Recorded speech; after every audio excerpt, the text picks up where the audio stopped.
Why Russia? Why now? By the way.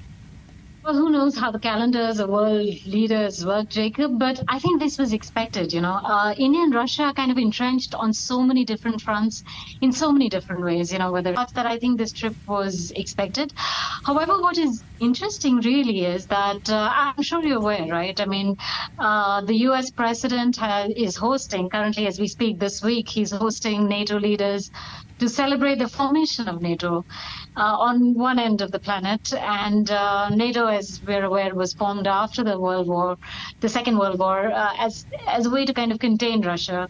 So it's interesting that that meeting is happening there and this one's happening here. But if you're asking me why now, I mean, I don't know why exactly now. So what's the official position of India regarding the war in Ukraine? So, Jacob, historically, India, when it comes to conflicts across the world, has always had a very neutral stance. We don't take sides.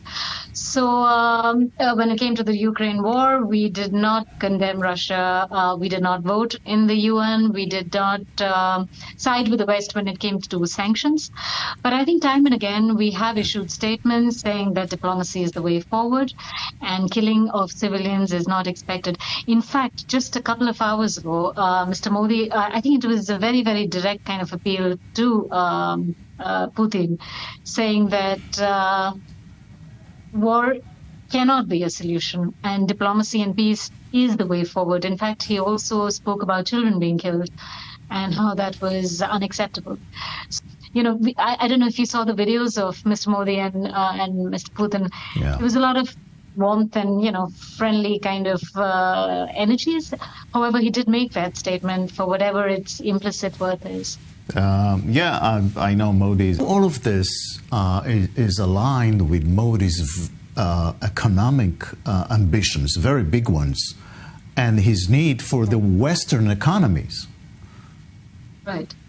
It's interesting. I mean, yes, of course. I think so much of geopolitics is driven by trade and economics, like you mentioned. And for India especially, with Russia, it has been a very complicated and long history that we have with Russia. And things have gone up and things have also gone down.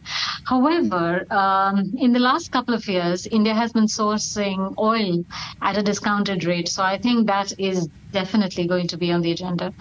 I think there is also,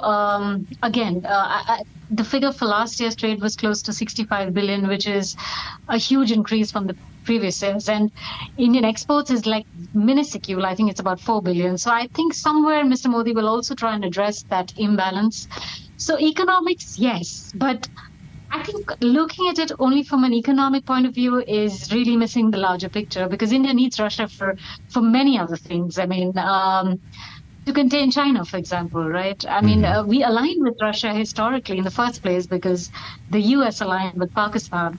So it was, this was the Cold War days, post-independence. We needed to balance that, and that's how India and Russia kind of got close.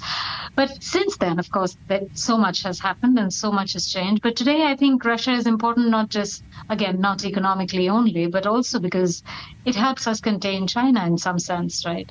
It helps us balance. So with India, if I have to say it simply, I think our stance has always been that we will be strategically always free and autonomous.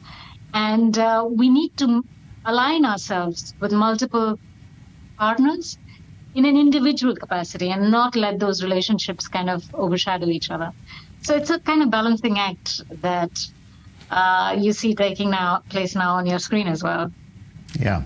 Ekta Kumar in Delhi, thank you very much.